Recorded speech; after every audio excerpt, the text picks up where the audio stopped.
Get started.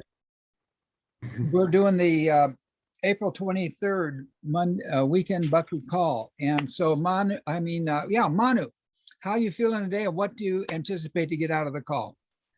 I feel good. Good morning here early. There's energy around. I can see everybody around here. What I expect is for us, really to get in again into this cosmic hierarchy of comprehensively embracing generalization and dig it down into understanding and really knowing which me is me and what is my responsibility in this hierarchy.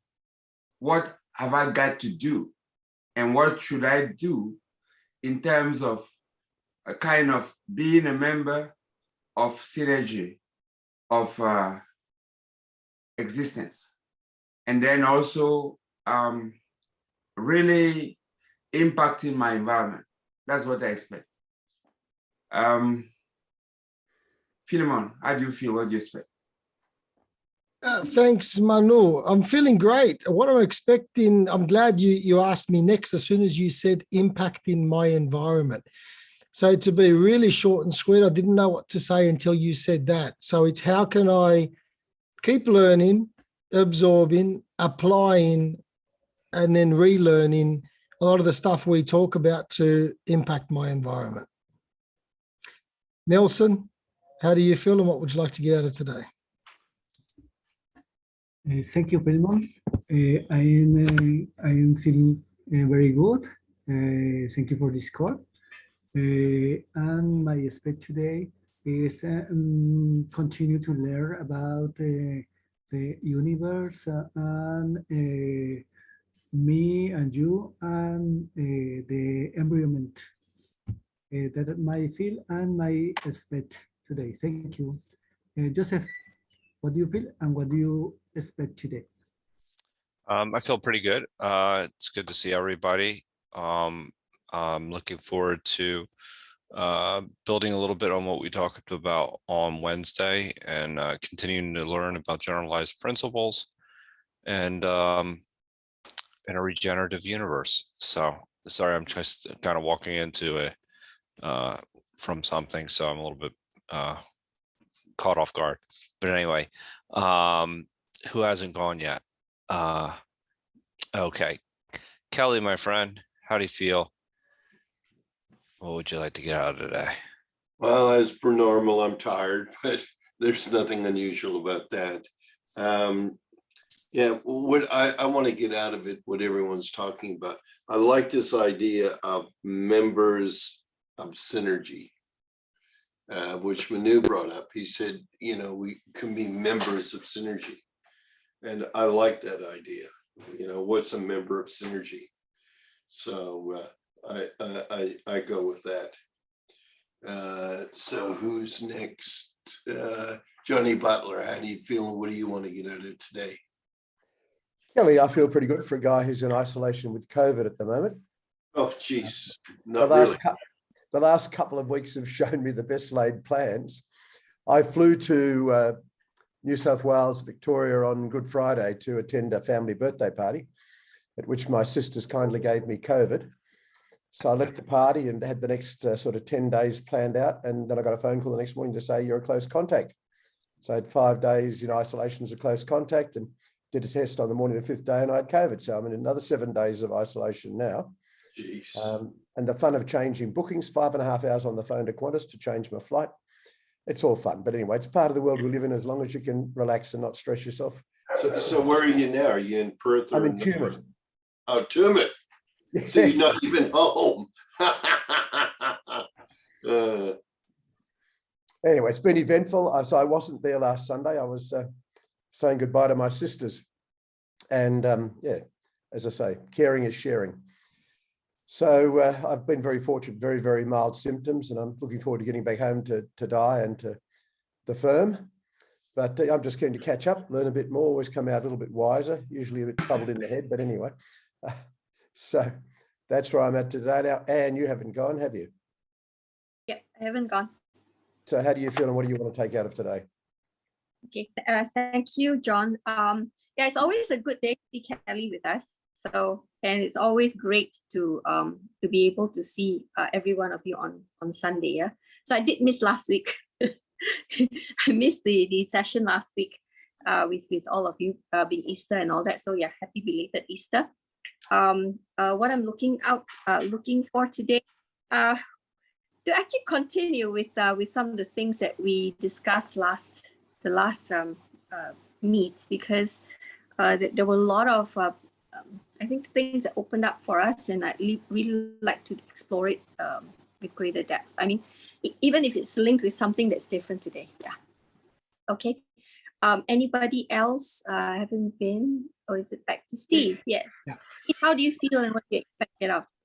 Well, I always enter these meetings with trepidation because I tend to see things differently than a lot of people, but I really like the topic we're on. And I feel like the more that I understand these cosmic hierarchies, and the more then I get a better part of how I can integrate with all that. I think that's very, very important.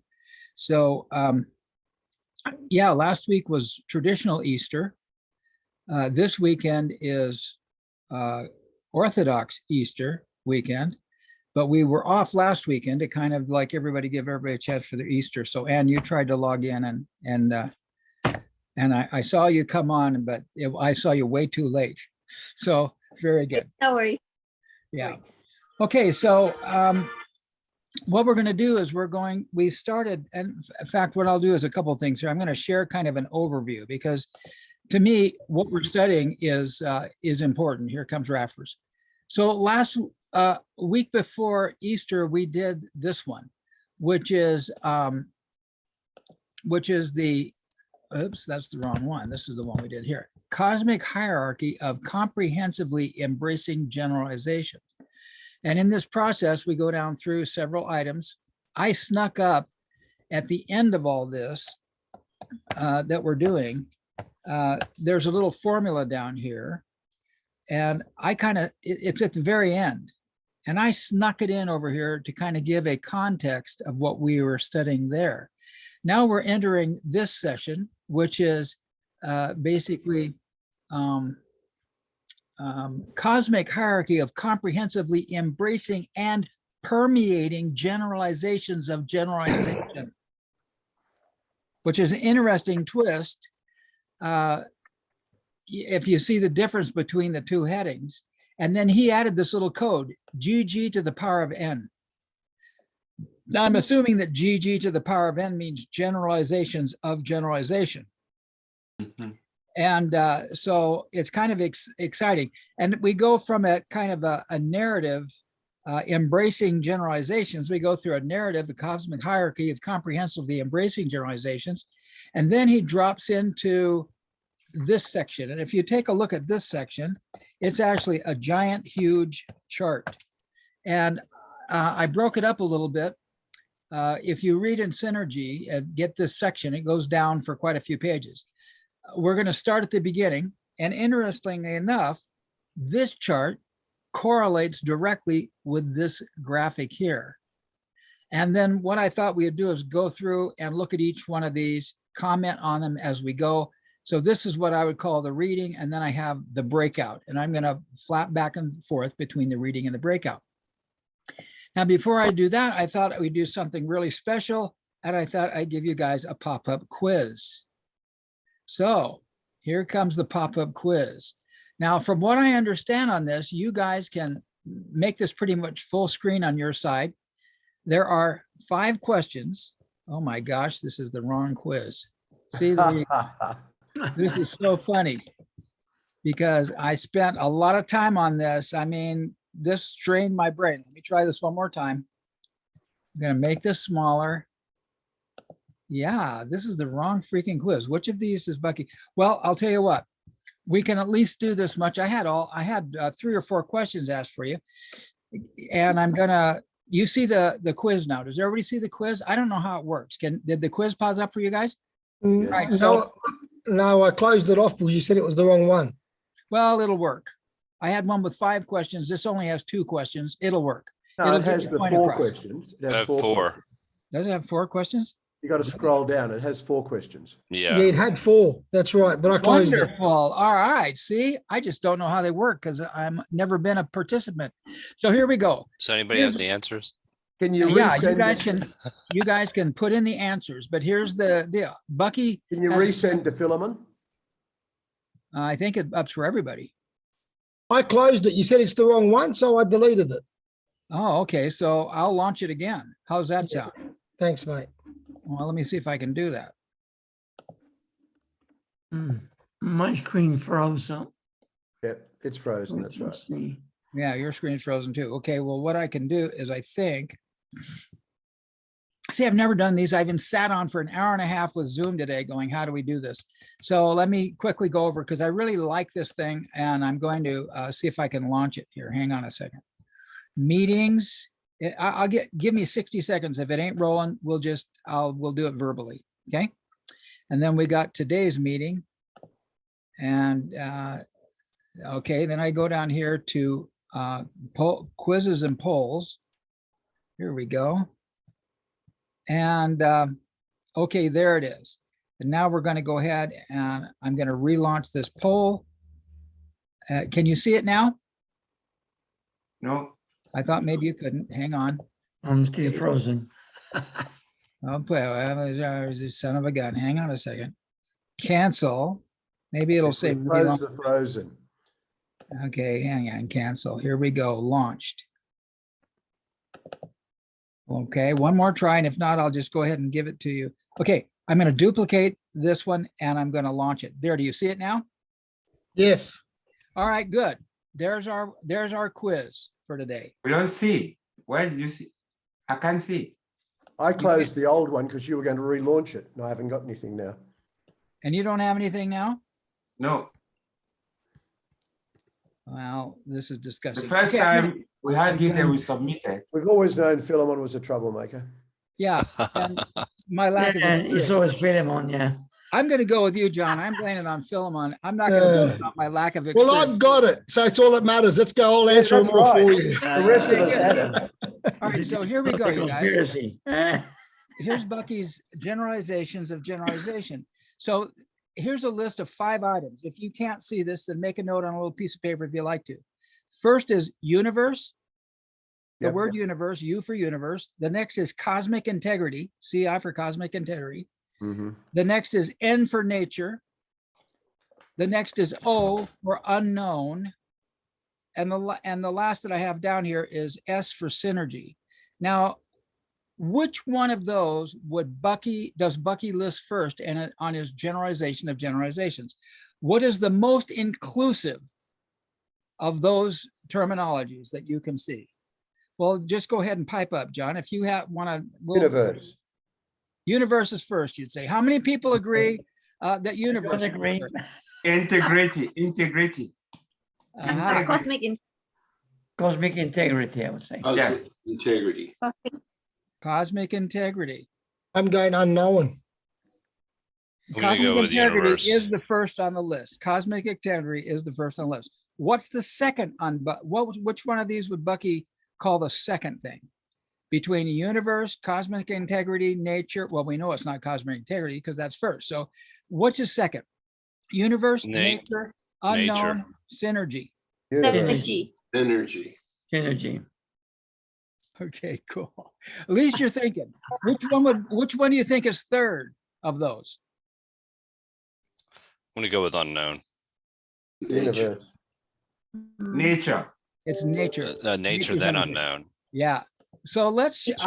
I'll share the, I'm going to have to go back to school and figure out how to do this dadgum thing. But let me go over to the quiz. The quiz was right here.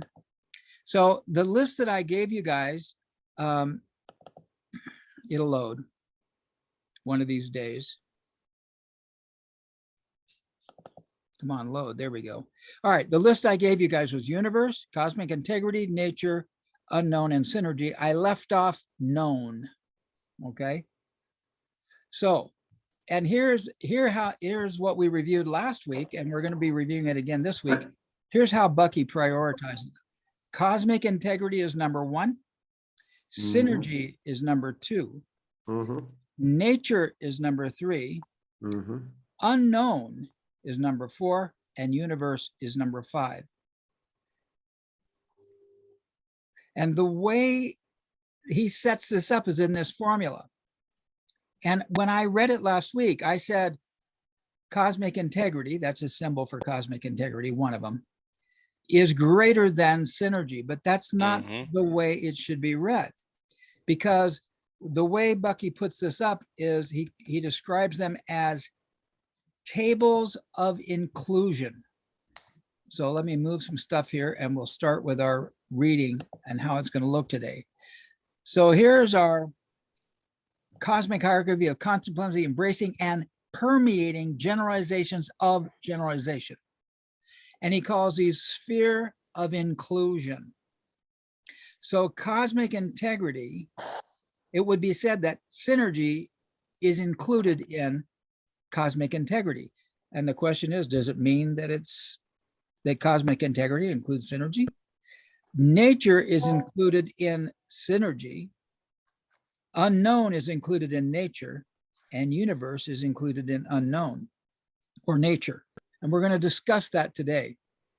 But it's interesting that cosmic integrity is first.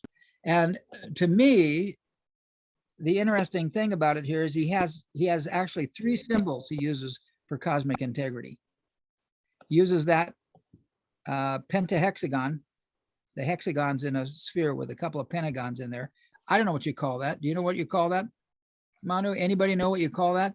When there's a bunch of hexagons surrounded by or surrounding a pentagon in a sphere? That's what he did. He also uses this sphere, and he also uses this indication, and this equals me. So we have 3 symbols for cosmic integrity.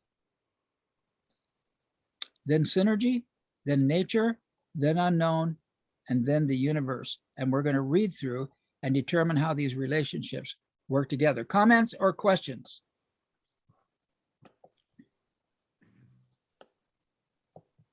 Okay, no comments or questions? Nobody's excited they got a right answer? What? Okay, cool. All right, there's our quiz. Oh, so we're gonna go ahead and start here and read here. Now, I've broken each one of these out. So let's do the breakout here. Here we go. John, you're back. Are you well Yes, enough with your COVID? I'm happy to read. All right, good. Thank you. Let me turn off the little hidden symbol so that it's easier to read. Go ahead. Integrity. The cosmic intellectual integrity manifest by universe. The orderly interaccommodation of all the generalized principles constitute a design. Design, as a concept of ordered relationships, is apprehendable and comprehensible exclusively by intellect. As the human mind progressively draws aside the curtain of unknownness, the great design laws of eternally regenerative universe are disclosed to human intellect. There we go. Comments, questions? I know that he says cosmic integrity here and integrity here. He says cosmic intellectual integrity here. I like to know which words he uses to denote things. Then a week ago Sunday, a week ago when we last did the call, we started doing a breakdown. And we talked about the breakdown roll like this. The cosmic intellectual integrity manifests by universe. I like the word intellectual. Yes. Which I translate into interrelational. Okay. Bucky, I would like to go ahead. I would like to hear from you on that. From me on that? No, from everybody else. Oh, okay, good. Translating intellectual integrity into interrelational integrity. Well, he's saying that the intellect is the mind, and it's only through the mind that we can apprehend and comprehend. Yeah. But what I'm saying is that the mind is relations. It's only relational. He talks about the orderly interaccommodation of all the generalized principles constitutes a design. And we rewrote it. Design is the orderly interaccommodation of all generalized principles. And I noted a week ago, we have new information on this, but interaccommodation seems to be different than just accommodation. Just as I found the words interrelationship to be a little bit more comprehensive than simply relationship. Relationship and accommodate is usually a one-way thing. Where interrelationship and interaccommodation seems to be a two-way thing. Mhm. Comments, questions? Makes sense. Cool. Now, in Well, our, go ahead. I had a quick question. Like when we're talking about orderly, Yeah. could we define that? Is it through nature or is it through us, through human beings? Orderly is accommodation, embracing accommodation. It's like Okay. to say your heart is in your body. Okay. Right on. And, Okay, I see that. and I think this is the order that he's talking about. And this is the interaccommodation that he's talking about. But that's yet to Okay. be seen. That's yet to be seen. But if you're talking orderly, he presents an order. These are numbered from 38 and then decreasing in number as we go, finally ending up with me. And there are 18 different definitions of me at the bottom of this list. You know, if we go to, well, I'm not sure I'm going to be able to find it, but if we go to the, oh, I think I know where it is. It's right here. If we go outside of this and look at it from a macro point of view, here are the 18 definitions of me at the end of this. And he talks about this order, and it's one giant table. And we're addressing only the first part of this table tonight. And the reason why we're addressing that is we kind of discussed it last time. And then he puts it in this chart for us to review. So that's a good comment or question. Any other comments or questions? When we were discussing this chart, Manu referred us over to one of our favorite drawings. And this is this underlying order in randomness. Conceptuality of a number of most economic relationships between events or a minimum number of interconnections of all events. And I think there's a deep significance in this chart in terms of all of my relationships, how I relate to people and how I relate to things and how things relate to things. And so this is kind of a breakout of those interrelationships. Another thing this reminds me of, that there are no straight lines. All these lines are curved. Oh. Any comments or questions on this chart? I really went on a deep dive on this chart because I wanted to see how Bucky was creating his AB, BC, AC. And then I started taking a look at when I got to 4 elements, it was beyond my ability to conceptualize too quickly. And I noticed how he put together AB, BC, CD, AC, BD, AD. That's the relationship of 4. And then I charted it. Here's a relationship of 3. I just put it on a graph. Here's AABB. That's the word right there, is graph. What's that? That's what I was thinking of, is an idea just how this relates to graph theory, or Euler's principles. Well, let me just finish your recap here and then you talk about that, because I just was trying to understand his relationship. And what I noticed was when he did a chart of 3 things, it went A, A, B, B, C, A, C. That's the way he did it. When he did a chart of 4 things, he went A, B, B, C, C, D, and then went A, C, B, D, and then A, D. And then when he did a chart of 5 things, he went right down the yellows, then he went down the greens, then he went down the blues, and what was left over. Same thing with 6s, and same things with 7s. So to me, seeing these ABC, and he stopped at 4, I continued them and noticed something as I graphed it. Now, do you want to comment on that, Joe, right off, or who else has comments or questions on this breakout? To me, these charts say something different than just these letters. Does that make sense? Go ahead. Why am I learning this? You're learning this as an invitation of looking at this chart and seeing how Bucky came up with these letter combinations of things. Other than that, I don't know why I'm learning it. I learned it just to find out relationships. Okay. Oh, relationships. Okay, cool. So And relationships and interrelationships. That's It- where we are. Interrelationships, exactly, Philemon. I shouldn't have taken your question.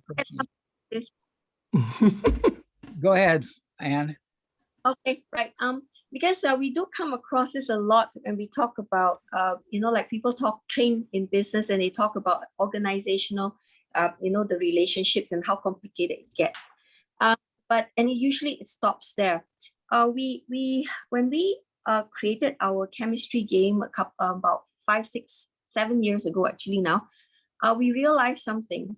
Because to sit down and we were looking at how difficult it was to understand chemistry, and my sister, who is who can see science as a whole big picture, she says that the reason it's difficult is because every topic is interconnected to every other topic. So it's exactly this drawing, right? And when you move on to the second year of chemistry, every one of those topics are related to every one of the other topics, not just in that year, but also the year before.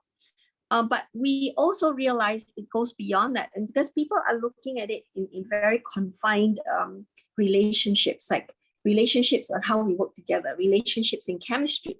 But if you add in another permutation of how it connects, that chemistry connects to physics, then you have another whole linkages that will appear with all the other topics as well, or whatever topics is linked to the physics topic, right?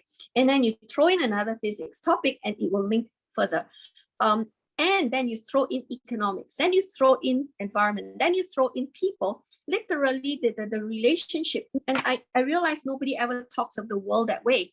And they're only looking at the links within a confined category, and so we've been grappling with this and realize that when you handle, children, or when we're dealing with each other and even trying to teach whatever it is you have to teach the kids, it went into a very multi-dimensional, like literally, if you draw the links, it's literally multi-dimensional. It's not even like one category at a time.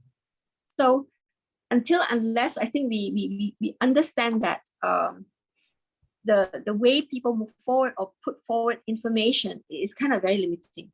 That's how I feel. All right. So when Bucky put that down, yes, he's put it down as the AABB and all that. And again, a lot of people will take this diagram and kind of confine it to a category or just confined. It's very confined. But I feel very strongly that what he's talking about is when we talk about cosmic integrity, then the relationship is like all over, and by the time we do that, I don't think we can even draw the lines. Yeah. Okay. Okay. So I mean, that's my 2 cents worth on that one. If I can comment on this is basically mapping. Yes. And Becky does a lot of that. In order for you to express a complex relationship and interrelation or complex relationships within a body, is very good to map. And when I see what Steve has done here, if I look at a chart of 7 here, you know, I can see very clearly in there the principle of duality. Do you see that? How many people see duality in chart number 7? And in every of the chart that you have, there's duality. Every chart, there's a duality. Do you guys see that? That blew my mind. It I blew can my see mind. the hinge. Yes, you can see Yeah. it. I can see, you know, I can see the folding. You know, if you fold in the axis is where everyone is in relationship to itself. A, B, B, that diagonal. You can Just fold it from a it right square there to and triangle. fold it together. And over here you have convex and or concave, and over here you have convex. I Okay. saw that duality. Yes. And this is mathematics, what you call tensorial representation. That's the way you represent tensors. Oh, okay. This is a tensorial representation. A tensor is a map of relationships between elements of a set and interrelationship. You are orderly presented in such a way that you can do operations with. Yeah, to me, these charts meant a lot more to me than these configurations of letters stashed together. Oh, And yes. I asked myself, why did he stack them this way? Why did he go? And then I found out as I did these charts, he drew the fold. Here's the fold in the duality, where everything is supposed to be integrous with itself. There is no A without another A. There is no B without another B. There's no C and so on without its dual. There's the macro me and the micro me. And then the fold goes along there. That adds a new dimension. And over here is concave, perhaps. And over here is convex. There's the part of me I see, my physical part, and there's the part of me I don't see, my metaphysical part, maybe. Yeah. Ideas. The power of this is the color. I don't know if any remember of Kelly and Henry's you know, when they directed a workshop in Taiwan, and there was that big map that the guys, they have a picture of a big map on the floor, you know, where they ask guys to imagine relationship, interrelationship, and put them together. Maybe Kelly can comment on that one. You know, to me, to kids and to everybody else, this is very visual. Kelly, do you have a comment? So you're asking me to comment on the game itself. Yeah. And I mean, really, the whole thing was confusion into non-confusion. So when we started, you know, we said, here's a business, let's build a business. And as we built the business, it became obvious that everyone was part of the same thing. Didn't matter what you're doing in the company, it all was relevant. And just from memory now, and we built it exactly like this. When you see all these squares and that, we built the squares in the same sense that I'm finding it hard to piece together, but we built it along the lines of what these charts are showing, without having the A, B, B, B and stuff like that. We just did it in real life. Right on. So when you see it like this, it doesn't make any sense to me, because I realize that you can only deal with what you've got to deal with. So we had a group of 50 people, and of those 50 people, we broke them down into 2 groups, in and out. And by the time they were finished, they realized they were all the same. Mm. And to do that, you know, you can have, it was all color coded and all the stuff that you've got here. But in the end, it really was the situation. Like, what was the situation we were talking about? Oh, we're building a company. Oh, this is how you'd build a company. And so if it was, oh, here we're going to pluck an apple. How do we pluck an apple? It would have been different. But the principle would have remained the same. Mhm. You would have followed the same lines. And the same folds too. I mean, I've done another seminar where we drew a picture, and then we folded the picture into a triangle, into a single triangle. And when we did that, we literally just kept folding. I mean, it was a 5-meter piece of material, and we folded it down to, oh, I don't know, about 12 inches by 12 inch triangle. And by the time you fold it down, you could see the foldings in the actual drawing itself.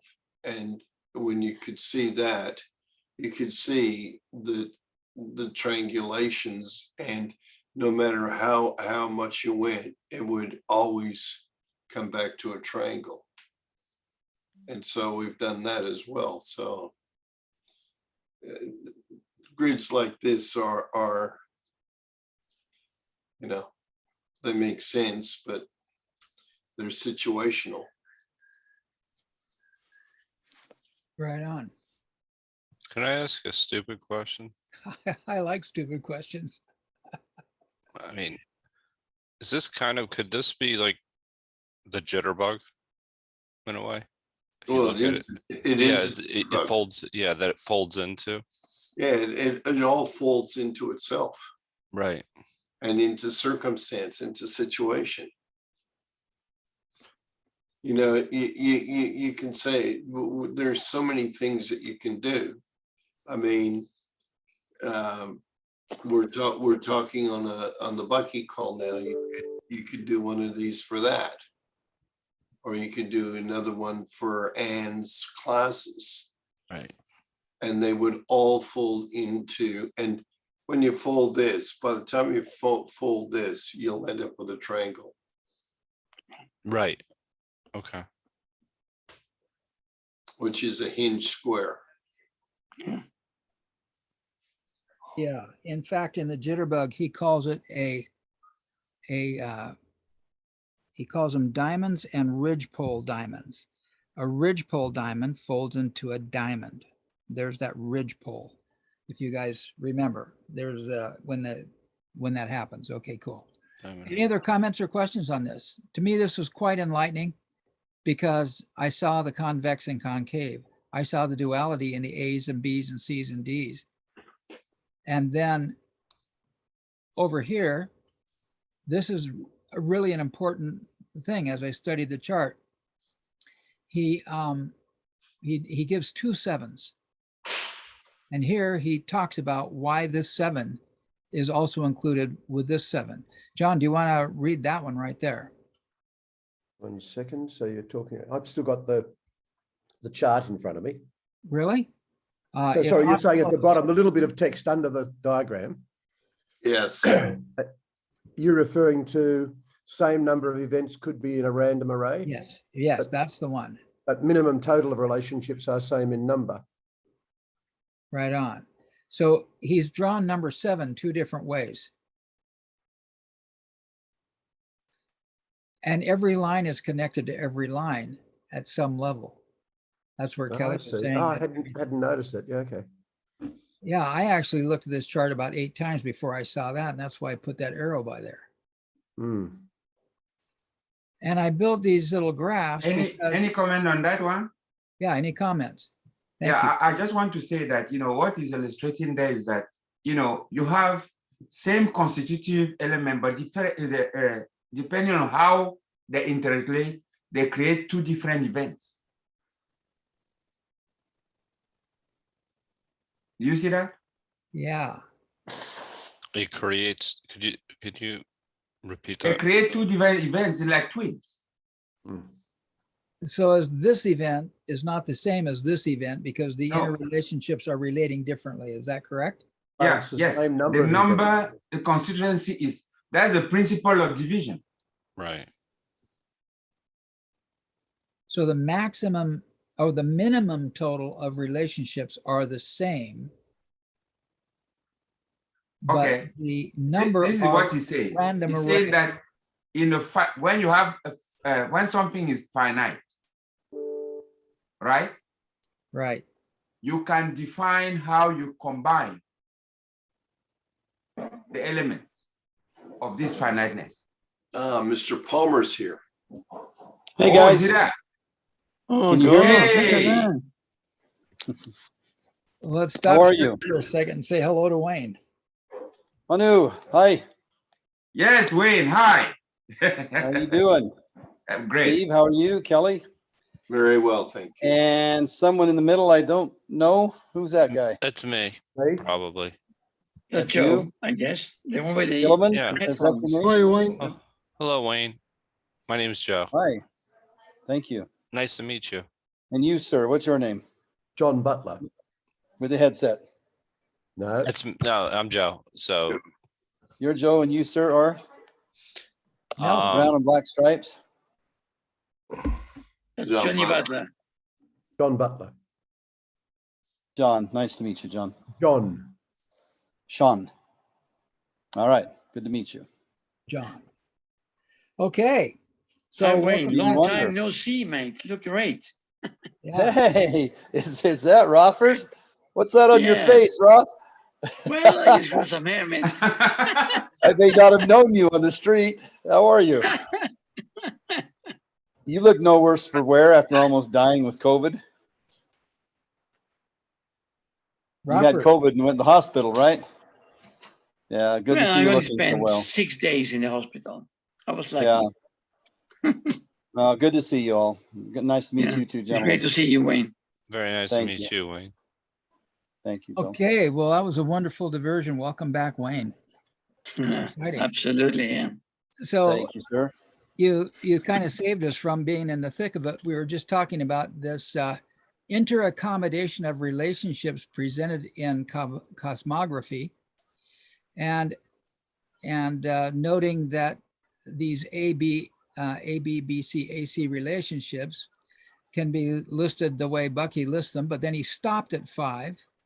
So I thought I would go ahead and make a chart. So I went ahead and listed them, and then I charted them just to see what I could see.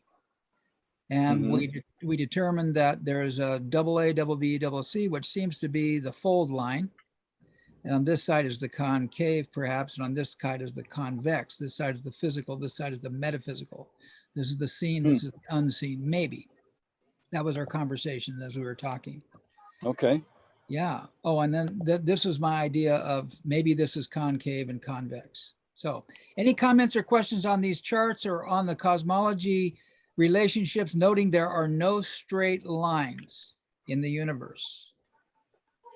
Everything Steve, is- are you speculating that that is the fold line, concave, convex? Is that what I get from your that's sidebar what there? I'm speculating. Exactly Okay, right. so this isn't out of Bucky. This is you saying, That's you're asking right. a question. Is it?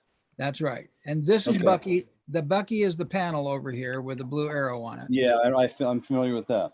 Yeah, and then the lettering here is what Bucky used in these first 4 conventions, and I noted that. Then I started just making my conventions up here for 6 and 7, and then I decided I'd chart them just to see what it meant, and that's what came up for me.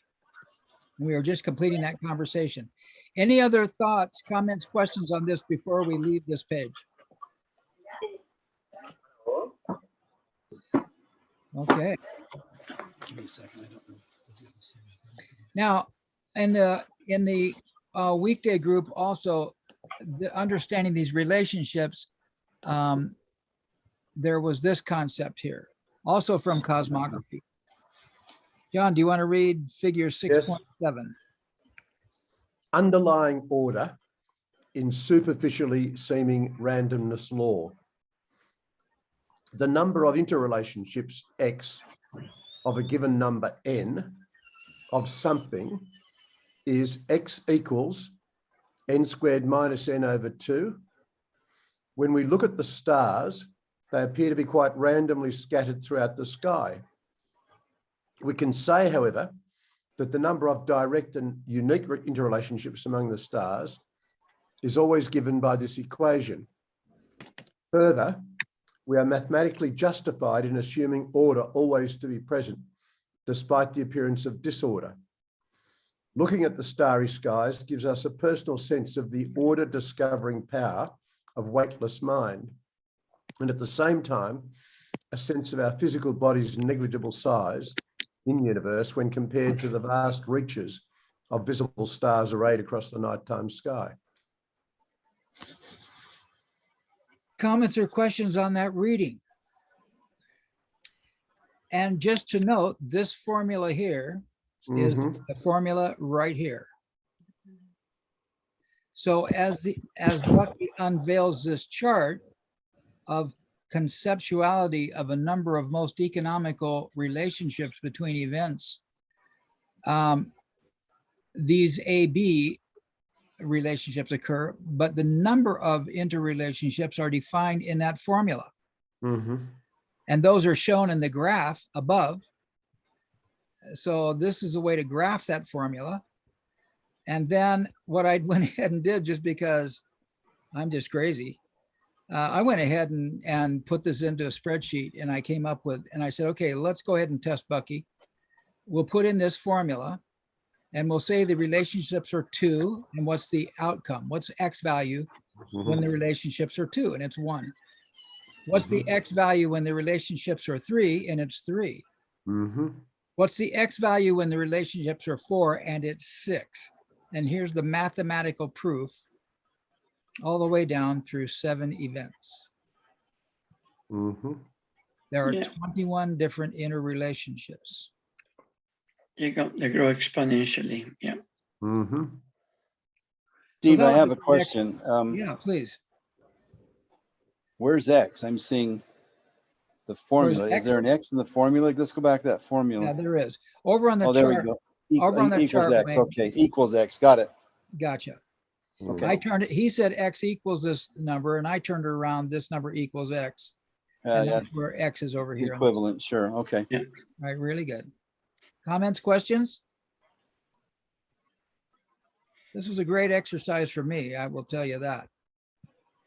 Okay, if there are no more comments or questions, we'll leave cosmic integrity behind and we'll move to number 2, which is synergy. This is 1056.20, and then this is he references 1056.12. So I've done the same. John, if you care to read Sure. on that page. Synergy. The behavior of whole systems, unpredicted by behaviors or characteristics of any of the system's parts, when assessed separately from the other parts of the system. Right on. Makes a lot of sense. Yeah.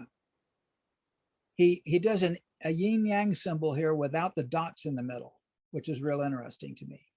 He puts the dots in his cosmic integrity symbol, which is kind of interesting to me up here. If I go to home. Oh, take me to home, baby. Zoom makes things go really slow. Here we go. He has on the last page, we're going to see he uses these 2 dots and this symbol for cosmic integrity. So when he does the synergy symbol, he leaves the dots out of the yin yang symbol, which is kind of interesting to me. Okay, so the first element in this hierarchy is, what is it? Review. First element. Synergy, is that what you're saying? Energy. Well, the first element. Integrity. 38, which is cosmic integrity. And the second ordered item is synergy. Okay. Yep. All right, So you can define, okay, you can just qualify synergy as a manifestation of integrity. A manifestation. It's not all the manifestations. yeah. So these are spheres of inclusion. Yeah. So synergy is included in cosmic integrity. Maybe cosmic integrity wouldn't be cosmic integrity if it weren't for synergy. No, it's a condition for integrity, but it's not sufficient, Yeah, right? And synergy is also in that, we intuitively feel it as when you have many elements and the one that is the one is remote to you, sometimes you feel like you're not in relationship with, but indeed you are in relationship. There's energy that is flowing there. And that's why it says synergy is the behavior of system that is unaccounted for with the sum of a behavior of a part of that system. right. So there was something that was there that you don't see, but which is in operation.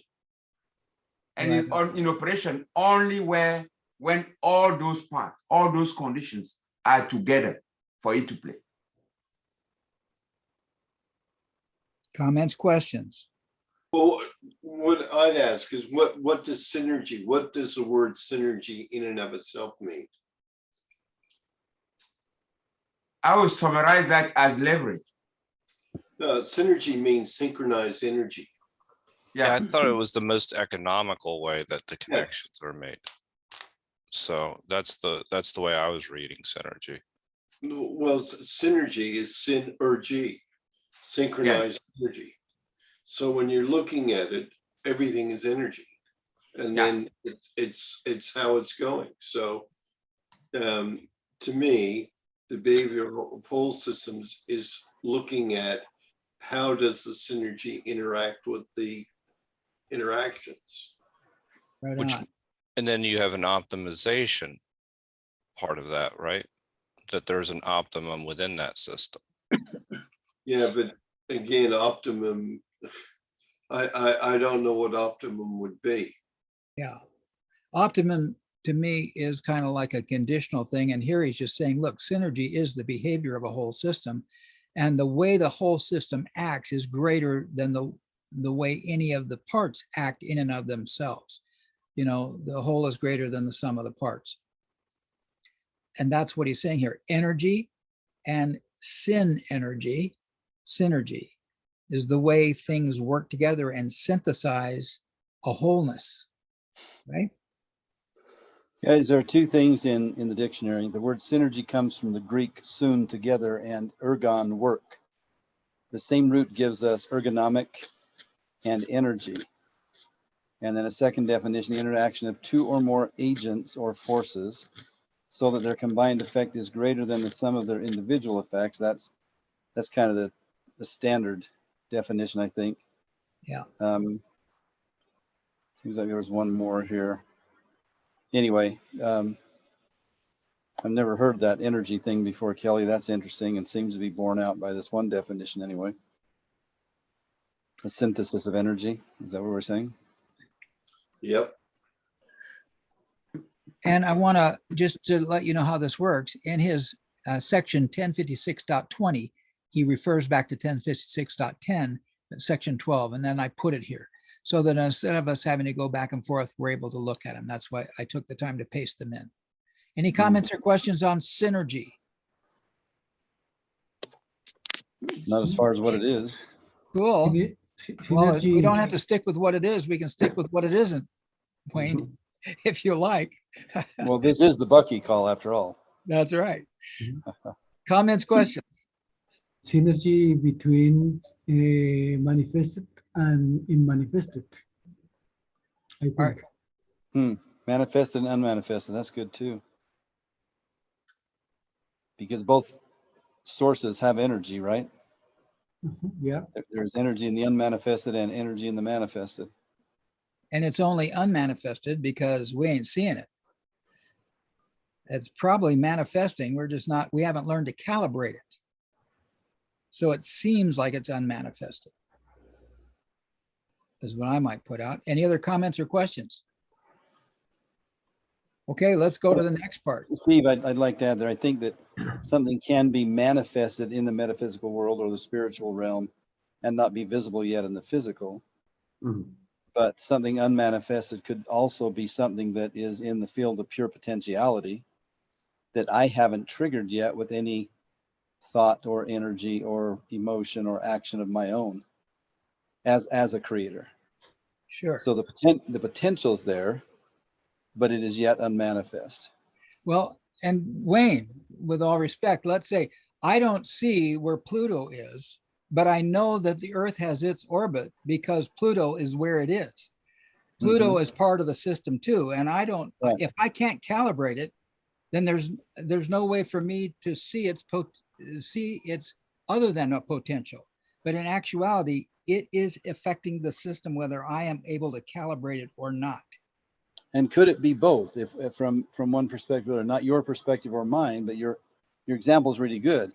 Whether or not I can perceive or see or apprehend Pluto, it's there, That's right. and it's having an effect on me, and that effect is bigger than the sum of its parts. That's Yeah. one way of seeing synergy. The other way I'm talking about, based on what Nielsen said, manifested and unmanifested. I like that. I think there are actually three realms already manifest metaphysically, but not yet come into matter, and something that hasn't been manifested yet, but the potential for which exists out there in the, whatever you want to call it, 0 point energy field or the quantum field or the IVM. It's there as a potential waiting for us to trigger it.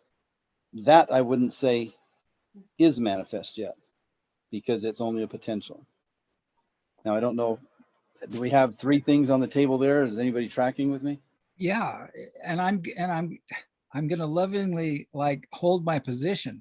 Just because it's in the quantum field and I can't calibrate it does not mean that it's not affecting the system as it's operating right now.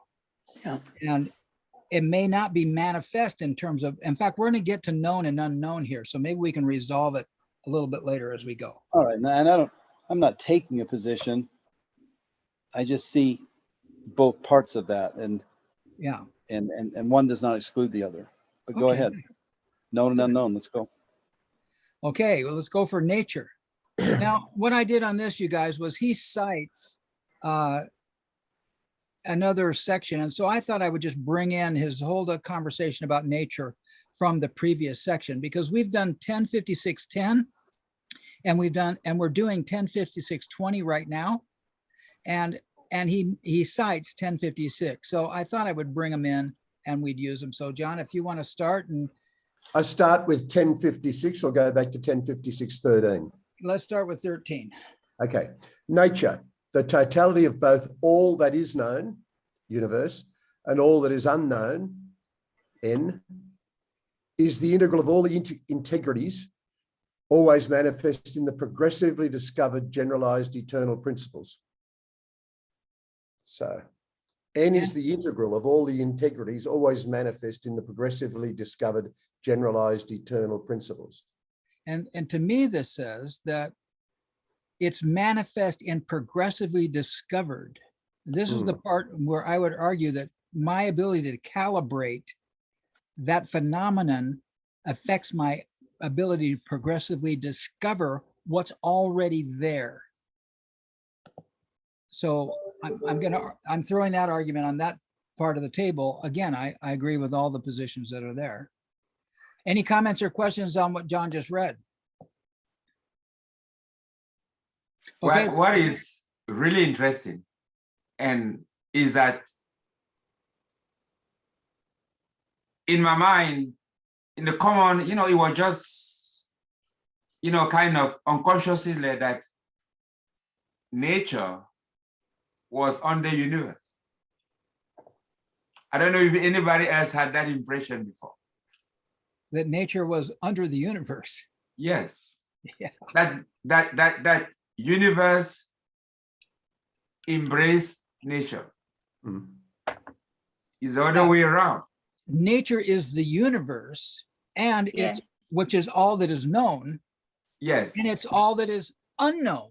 Unknown, I thought yes. universe included what was unknown, but evidently not in Bucky's No, term. universe is only what is known.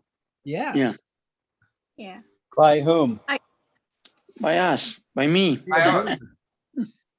So my And I- universe is only what I know and your universe is only what you know. Yes. Yeah. What that we is commonly Bucky. know.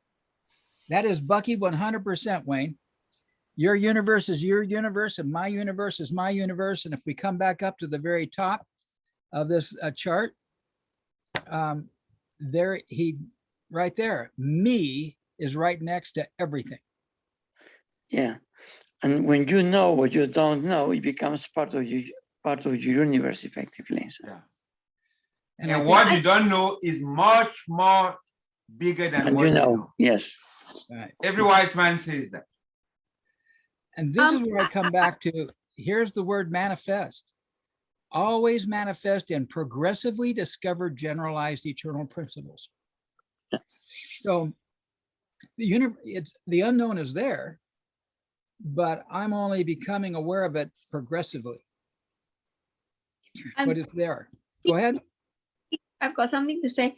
I would think that the universe also includes everything that we as humanity, right, collectively know as well, because whatever we all know together, there is still a lot that is unknown, so the universe can be what we know, but it would also include all that all of us know collectively. And I really liked last week when we discussed that nature, because nature will allow things to happen. So and I've spoken to a few of my team, and I said, we got to stop using the word, oh, it's unnatural to do this. Oh, it's unnatural that this happens, when actually, when you look at it, nature allowed it to happen. Absolutely Yeah. right. Yeah, very true. It was really powerful last week, yeah. So and it's taken us on a very different course now, the way we look at things around us. Yeah. So I just want to put it out there. And Anne, just to buttress you, universe is not can be. Universe is all of what we commonly know. Well, it isn't. In fact, what we're going to read, it is not what we commonly know. It's what Wayne protested or declared or questioned a minute ago. Universe. Okay, let's go to that. It's only that which I know, and it's individually. We'll see. Watch. We're going to read it as we go. Okay. Yeah, I'm confused, Steve, and that's fine. I'll watch, but I am a little bit confused by what appears to be a dichotomy in two of your statements. Let's go ahead. Good. Let's go then. They'll unveil as we go, and I'm going to be wrong in one of my statements. No, this isn't right, wrong. I'm not. I know trying it. that. Okay, John, here we go. Okay, hierarchy of generalizations. Nature is all that we think we do know, plus all that we don't know, whether or not we know that we don't know. Whatever nature permits is natural. If nature does not permit it, it cannot and does not occur.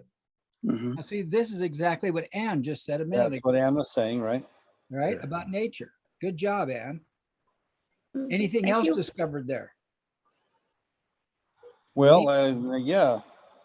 Now we're talking nature, not universe, but it says Right. nature is all of what we know and all of what we don't know, whether or not we know that we don't know. Right. Yes, yes. Nature is the totality of both all that is known, universe, and all that is not known, O. Okay, So let's continue.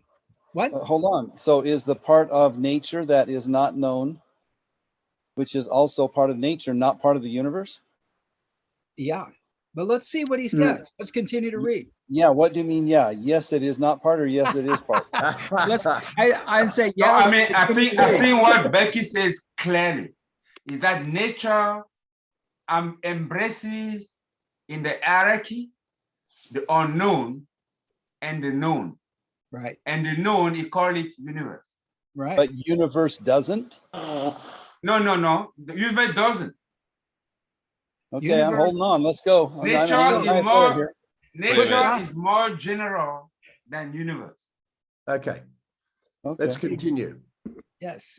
That Please. there is an a priori unknown is proven by the ever unscheduled, unexpected succession of revelations of additional, theretofore unknown, unconceived of, generalized principles, all of which are discovered and experientially re-verifiable as implicit in universe.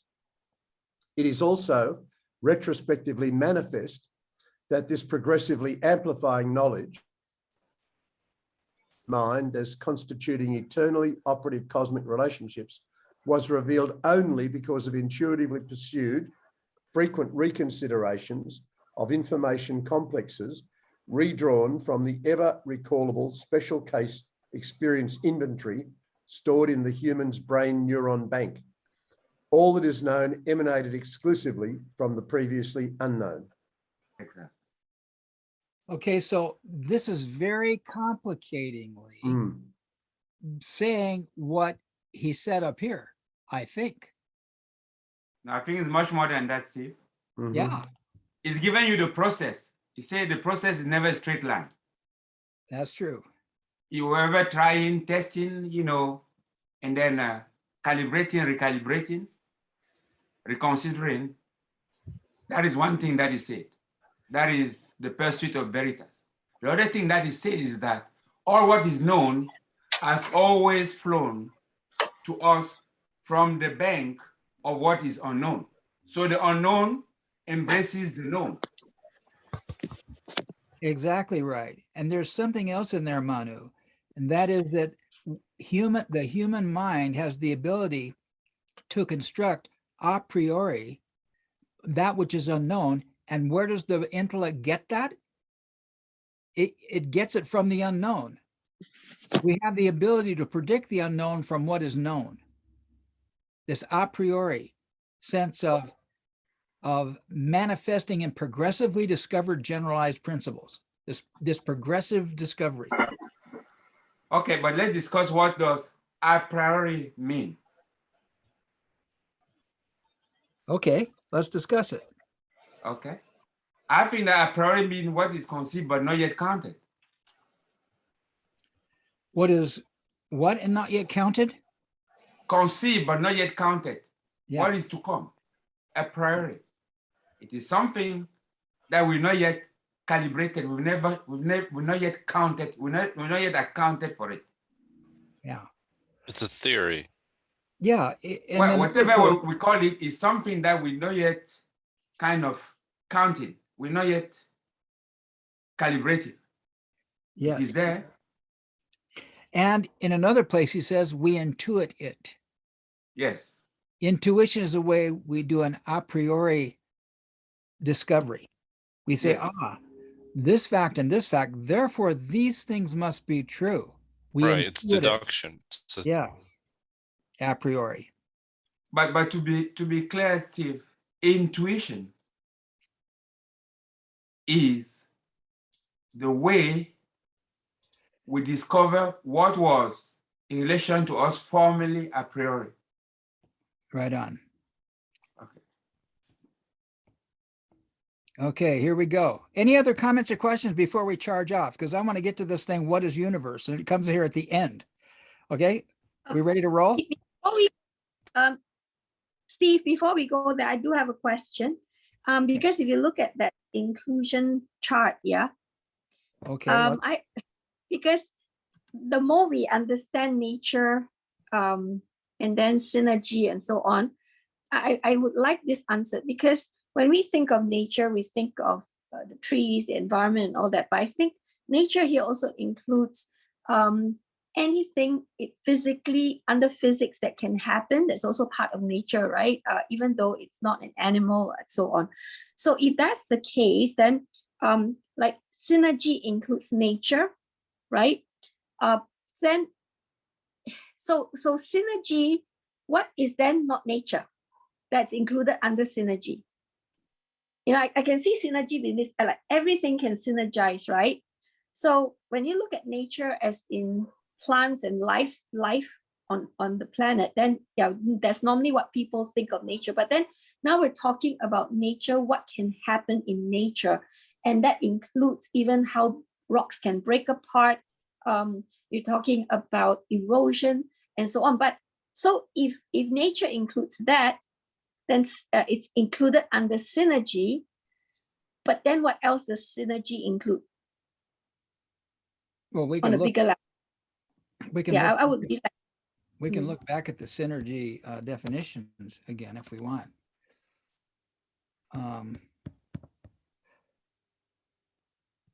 it's the behavior of whole systems. Unpredicted. So what would be an example of this whole system that doesn't come under nature? Yeah, that's a good question. Well, it's a table of inclusion. So it seems to me that rather than one being greater than the other, as I said 2 weeks ago, it seems to me they're almost synonyms. Say again, Steve. They're almost synonyms. What is synonym to what? Synonym is the same word. Synonym is the same word. So in other words, What is synonym? a synonym is a What in here? No, what is yes? Specifically. oh, cosmic integrity and synergy. One doesn't happen without the other. It's yeah. inclusive. They're mutually inclusive. If I'm referring to synergy, I'm referring to cosmic integrity. No, synergy is in cosmic integrity. And cosmic integrity is not in synergy? Is a set of generalized principles. Within Of principle, yes. Universal principle. That's what it is. That's what you call cosmic integrity. So Okay. a set of generalized principles is cosmic integrity, which is actually Yes, synergy is a Okay. manifestation of a cosmic integrity, but not all of Okay. it. Like say for when we look at nature, nature includes the universe, right? That means it includes the known and it also includes the unknown. So for me, I'm trying to figure out. We may not have the answer today, but if anybody can just have a thought on that, it would be great if we can figure out what else synergy includes. That's What besides nature. what we know generally is physical. Okay, and there is a metaphysical at least. Right. So What you talk about the rock breaking, all these things is physical. That's what we measure. So metaphysical, it doesn't come under nature. Okay, that's an. Well, you don't interesting measure metaphysical. Have you measured it? I think metaphysical is included in nature. The nature of a thing is known and unknown. Nature. Yes, that's what I'm includes saying. what's unknown. Because you ask, what else is nature is a part of what we know. So What- there is at least yeah. Go ahead, Manu, finish, please. No, I'm true. Drawing from my first personal experience,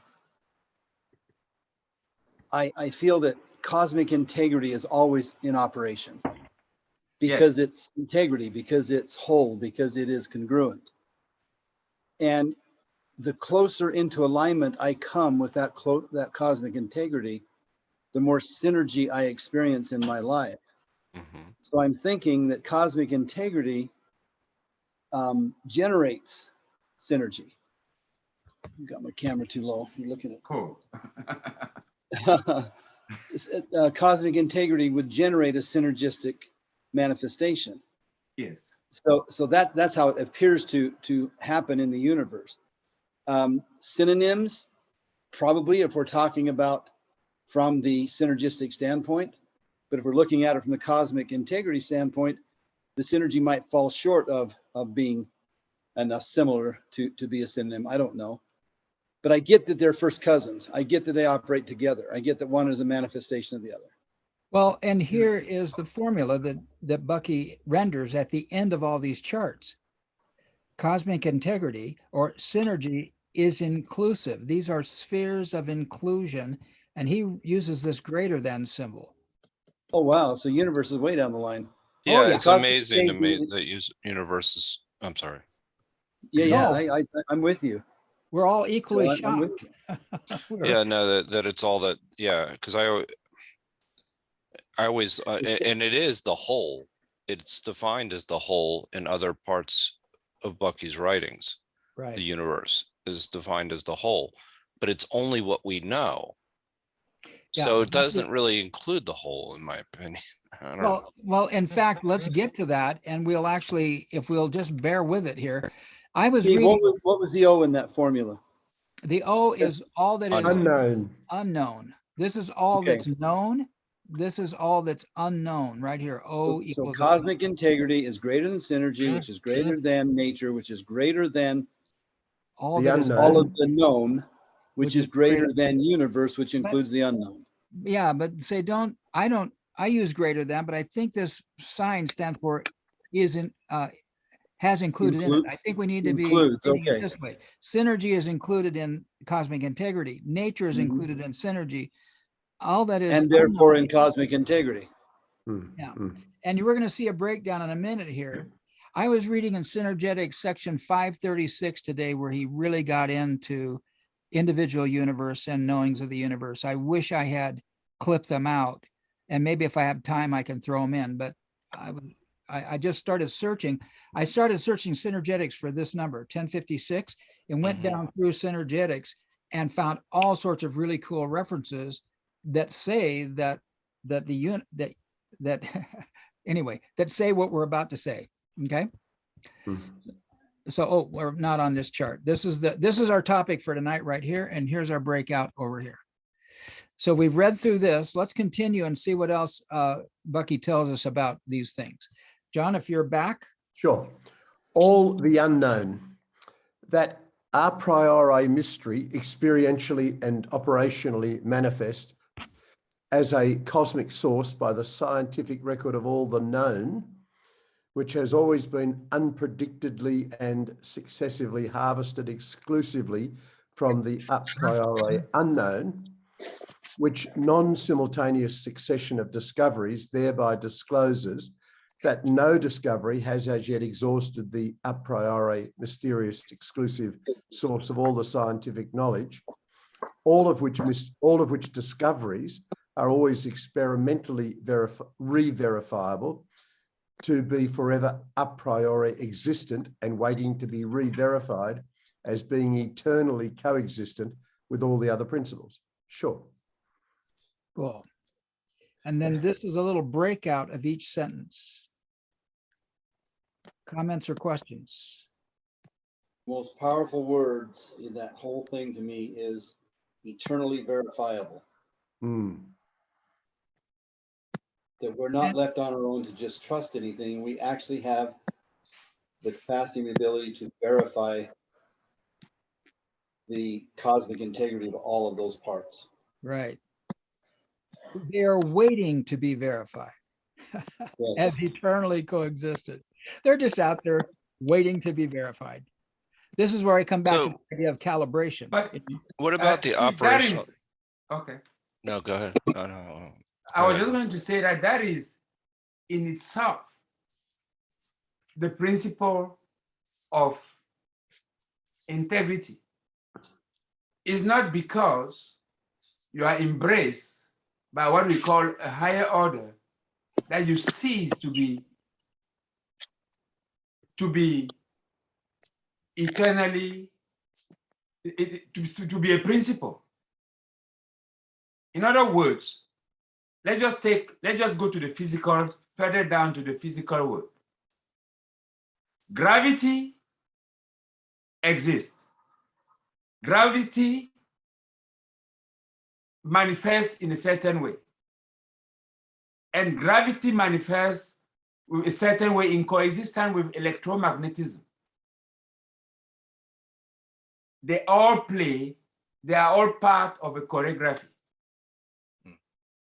And the whole choreography holds because each part works to the perfection of the relationship of a whole. True enough. And where do you So that's all it means. Go ahead. So one might be more general than the other. You know, when you watch a choreography, the choreography is beautiful. Huh? The set, the orchestra, whatever is playing is beautiful. But the violinist, the drummer, all of these people are beating to the rhythm of that choreography for it to be beautiful, executed. And this is always like that and designed like that. It is the original design. So, Manu, I have a question. You mentioned Yeah. gravity, electromagnetic energy. Where is light? Where does that Light play into is that? electromagnetic. Okay, I wondered if you included it in that. Okay, thank you. Because the speed of light very much comes to bear on what you're speaking of there, I think, Yeah. if I'm tracking with you. And gravity has an issue, and we're just now discovering gravity waves.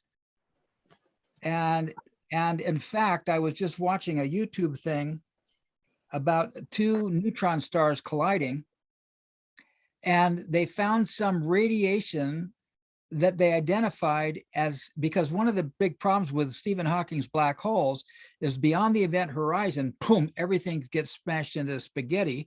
And the question is, well, then how does universe created out of that? The black hole must hold some information there in order for it to expand into a universe.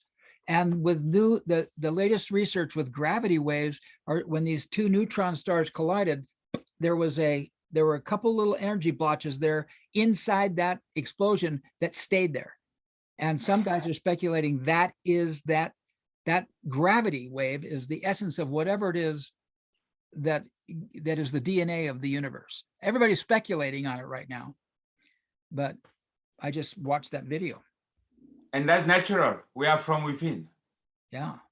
Has yet to be calibrated. Exploring. Yeah. Right. Yeah. We thought something was there. So then they saw these two neutron stars collide and found something they didn't see before. They anticipated a priori, and then were able to calibrate. And now they're doing further investigation of those gravity waves. And if anybody's seen the movie Interstellar, Anne Hathaway's character argues that gravity is love. Yeah. Very interestingly. So, any other comments or questions? Shall we go back to the reading? We've got a few minutes left. I think I got another good example of a priori is when people did the human genome. What they expected to find was a huge difference between us and apes, and they found, a much smaller difference in terms of DNA. So that's another great example of how things don't necessarily can be predictive. The outcome cannot be predicted, but again, the science tells us something, and the fact that small percentage of DNA actually makes a huge difference in terms of what you are able to do. And again, when we bring the power of mind and awareness, etc., then we understand that the expression of the genome was not that critical. More critical is understanding, again, brain and mind, for instance. And Ruffers, there's a guy named Greg Braden who has identified two chromosomes. I think it's the 2 and the 7 chromosome, and has checked out the biological evolution of those chromosomes, and they are different in Cro-Magnon man and appear suddenly 200,000 years ago.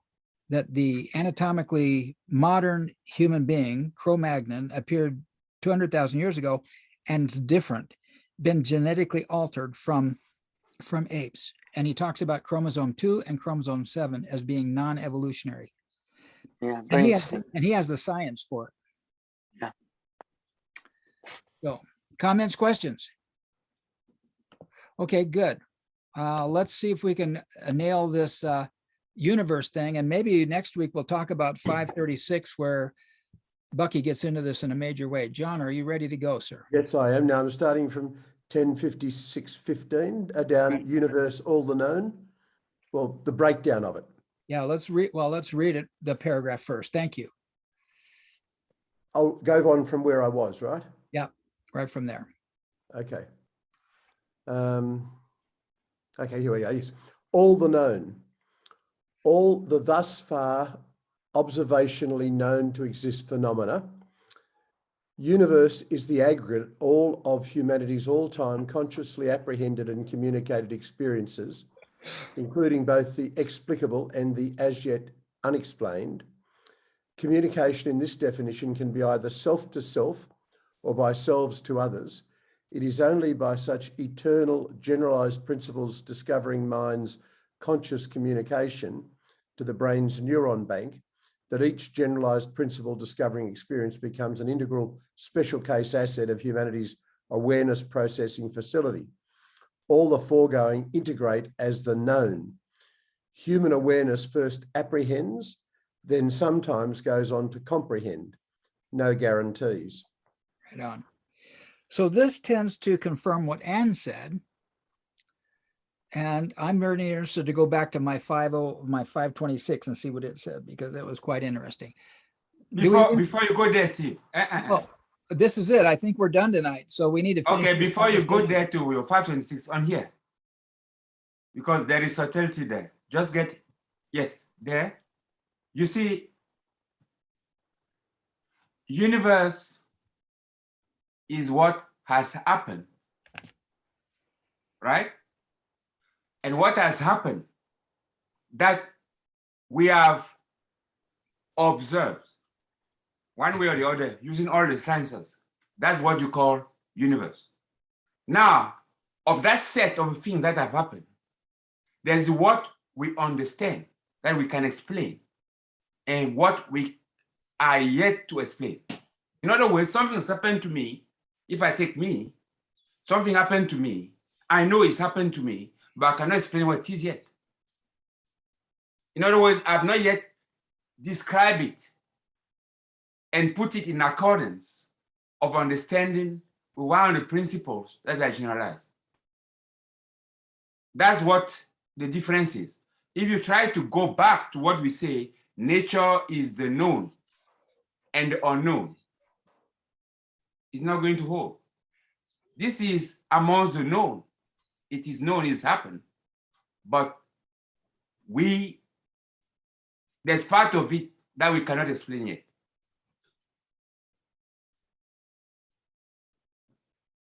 That's my comment. Comments, questions? I note that he uses the word observationally and experience. So to say that something happened as part of the universe is not necessarily correct. What is observed as having happened or what is experienced as having happened is what we would call universe. Yes. Yeah. And then that includes what we can explain, both explicable and the as yet unexplained. Yeah. We will observe it, but we cannot explain what it is. Explain it exactly, yes. It's a bit what happened with Saturn's rings. When they first explored them, they realized they were not following what was expected. So they later came to an explanation of why they were behaving differently. So yeah, so that's another good example of what you just presented. You know. He then notes that communication is either defined as self to self or by selves to others. Yeah. Okay, so if we do this and we look at the definition of nature back here. No, hold on a second. I think that self to self and self to others relates nicely to this concept that Kelly developed around people teaching people person to person. It's exactly the very same concept. It's an application into education as well. Yes. Cool. If we go back up here to nature, I'm going to argue with Bucky's formula and see what you think. Ooh. Nature, the totality of both, all that is known, you or universe, and all that is unknown, O. N is the integral of all the integrities, always manifest and progressively discovered generalized principles. So it looks to me like here, if I were going to do a formula, I would say N equals U plus O. Well, yeah, Yeah, but that isn't the way he wrote it down here. that's not the, yeah, it's not the way you, That's not the way he wrote it down here. No, it's not. but It's it not means the plus. same thing. It's not plus. It's, How could it not be, in Steve? the theory of set, you call that relationship union. In other words, union counts intersection twice. Okay, so we're talking set theory now. Yes, because the set, those are sets. So it's not like the plus, as you say. The plus is actually multiplicative. Maybe it's a colon instead of a plus. Yeah, I mean, when I don't know how will it's not, No, the thing was before includes everything that comes after. That's what he's Yes. saying. yes. So the unknown includes the universe. Yes. The unknown, yes, Yes. as defined here. Exactly. As he defines it here, the unknown includes what is known. Yes. Because no, that no. known, remember that what is known, because we are knowing from inside, we always revise it. What is known today is not guaranteed to be what is going to be known tomorrow. Yeah, actually what the And the what the source, graph- and the source of the known is always the unknown. Everything that we know is from the unknown. Yeah, that's one way to Yeah. look at it, isn't it? The source. but- I think that's unknown. what he's saying. Because Yeah, our universe, what we know is always change, is not guaranteed. Yeah. Yeah, but it's clear actually in the graph that nature includes the unknown and universe. And Right. the unknown is larger than universe. So there's a lot more than we don't know than what we know. Yeah, but the universe is included in the unknown. Yeah. I think that's what this It's says, part Robert. of unknown. I agree. Because of the process of our universe, we always revising it. Oh yeah. And the source Oh, of what yes. we use to revise it is always from the unknown. So it Yes. means that what we call universe now might be misspelled in terms of what it is in reality. What if, guys, we looked at this instead of mathematically? What if we looked at it graphically? Mm. And what if Yeah. the smallest circle is the U, the next concentric circle is the O, and so on and so Oh. forth out to the Yeah, full exactly. Exact. Yeah, That's that's what another way it is. That's what it is, Wayne, exactly. Yeah, it is spherical. That's the whole spherical geometry concept. There you go. Well, I would see the O and the U as the yin and the yang of the N. So I could see drawing a circle for nature and then seeing the O coming out of the U and the U coming out of the O as some kind of thing, because I think we're constantly rediscovering what it thought it was we knew, because we're constantly encountering what we didn't know we didn't know. Mhm. And so But these- Steve, let's just take So an we're saying example the big- here. We're talking of relationship, right? And let's just try to illustrate it again as when we say our earth, right? You have the core and the mantle. okay. The mantle embraces the core. The mantle embraces the core. Yet the mantle is not the core. The mantle came from the core, No, I'm just saying it's not. maybe. It's a definition. Yeah. We call it the core and the mantle. Right on. All Are you right. talking oil geology here? Is that what I'm hearing? Cool. Hey, One question, Steve, one thing there, clarifying. okay. You said something about yin and yang and those two coming out of each other and so on and so forth. My concept of this is these circles are not static. Yeah. They represent Yes. a boundary, but the boundary is expanding Yeah. or contracting. There might be a changing relationship there, but probably expanding. And so Yeah. the relationships remains the same, to Manu's point. And in any case, the boundary is a place where it's not relevant. If we go back to these little charts right here, Joe brought these up last week. Whoops, sorry. Joe brought these things up last week as I'm sorry again. I'm gonna fix my thing here. But Joe brought up these circles of relevancy last week when we were talking. Yeah. And I started taking a look at these because I thought they were very significant relative to this conversation. And lo and behold, I have done these three circles many times. And what I noticed about this one over here, it's not spherical. It's made up of lines. This is octagonal, or I mean, this is a polygon, where these two are circles. Very interesting. This is where the concept of concave and convex comes in. This is where the known comes in, the relevant comes in, the almost relevant, the almost visible. And I think the boundary, Wayne, is a lot like these little spheres here that you talk about. The boundaries That's are how I'm not seeing it. set. I don't know if it's correct or accurate or not, but that's how I'm seeing it. That helps, Joe. Thank you. Yeah. Yeah, Joe, you brought this up and I pulled it out because I thought, wow, that was pretty astute. Yeah, that was one of my favorite meetups that we gatherings that we gotten together and we discussed those. So Yeah. Okay, well, that brings us about to the, any other comments or questions? All righty, good. Mr. John Butler, how you feeling? What's your takeaway? Yeah, great to be here and to be part of this again. I learned that I've been standing on my head because I thought the universe was the beginning, not the end. I thought it was the greater that included everything else rather than cosmic integrity.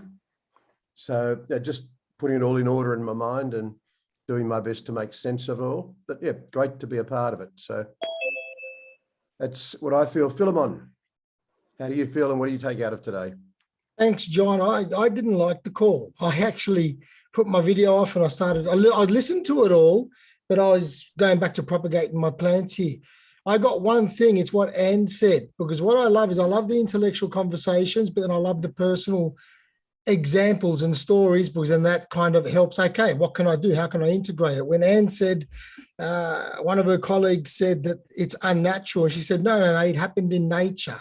So it's not unnatural. That's the one thing I got. And I just wish that there was more of, like Kelly said from a long time ago, I'm a dummy and I'm just trying to get it with you guys. I'm a dummy and I'm just trying to understand it better. And when the gradient is high all the way and it becomes a brainy conversation, where's the practicalness of it? Where can I take it into my life? And you guys all know that I take a lot of this shit into my life every day. So it was just a really high level chat and I was listening to it all, but I love it when I hear some smatterings of stories of where people have applied or where they can apply or where they will apply, because then that, for me, selfishly about me, reinforces now what can I do with Bucky's work to better understand it. So that's what I got out of it. And normally I wouldn't communicate this stuff. So I'll just say, yeah, it was good, blah, blah, blah. So that's what I got. So thank you, because if I wouldn't have got that if I wasn't part of it. So pass it on to Anne. Anne, how do you feel and what did you get out of today? Thank you very much, Philemon. And actually, Philemon, I'm very much like you because there are a lot of things that I don't get because I'm not from a science background. And usually I do feel very lost. Yeah. But the main thing is that this group here, I've learned so much that I've stopped feeling lost. So this is to all of you. Thank you very, very much. Yeah, because every discussion that we've had, it has it unlocks certain things for me. Like even the word integrity. Whenever you talk about integrity today, it makes a lot more sense for me because we had another discussion, or I was going through a training, and the word integrity was redefined for me because my integrity, the word means, values and principles, but I never thought of integrity from the perspective of engineering, right? You're talking about systems that are complete, whole, and structurally sound. I was like, wow, that means, okay, then when we talk about our systems breaking down within our school or organization, I'm like, it feels impersonal. That, okay, we can fix this, And when we talk to people, it doesn't become personal. It's just that there's a break in the system, and then the integrity of everything working is impacted. Yeah. So moving here, I've taken so much from this and made so much sense of science that never used to make sense for me at all. Right. So thank you so much, everybody here. That's my big, massive takeaway on a weekly basis. Right. So Nelson, over to you. And how do you feel and what is your takeaway? Thank you, Anne. I'm feeling very well. And thank you, everyone for this call. And my takeaway is I learn more about the formula. See the formula the integrate cosmic integrate. Thank you. That I feel and my takeaway. Manu, what do you feel and what do you take away? I feel good. One simple thing that I take away from this is this one. I have to strive not to be ideological at all. Never be ideological. Be cultural to the extent that it is permitted by integrity, and be open to change whenever there's new evidence that invalidates what you practice as culture. That's what I take out of this, is that there is integrity, but the examination of integrity is the individual. Really, your day-to-day decision, what you do of your life, what are you doing? How do you do it? How much empathy do you get? Do you take all, or do you look for some equity? And all of these things got to be lying on the bed of integrity. That's what I take out of here. Very, very practical for my own personal life. I don't want to be ideological at all. I want that every situation, I put myself for as much as I can to get in the facts and information and be open for it and be ready to change whenever it's necessary. So, and otherwise, I'm very grateful that everybody is here, all powers again. And that can only enrich our discussion and our exchanges. Wayne, how do you feel? What do you take away? I feel tremendous joy and gratitude to be back with my friends. And I feel very grateful for freedom and for these tools that I can be in touch with you all again. It goes beyond that, and we'll talk about it some more some other time, maybe personally, but it's just really good to be here. My takeaway tonight is somewhat similar to Philemon. I've been on this call, how long, Kelly? 14 years now, 13, 14 years that we've been doing this. Yes. And very often along that path, Philemon, I have struggled with the practicality of it. I've walked away from calls many times thinking, all right, that's great. You know, I'm like Anne, I was not a scientist, wasn't trained to be a scientist, and yet we get into all of these incredibly scientific and metaphysical things. And so I was always searching for purpose in that. And one of the things that I did while I was away is I read 340 different books, and many of them were on science and philosophy and metaphysics and energy.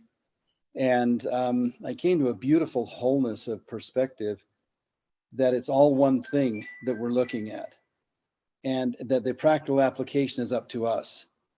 So my commitment to this group and to this call, I think it's always been there, but it'll probably be stronger now, is I finally see how it's possible to take these high level ideas, this intellectual exercise.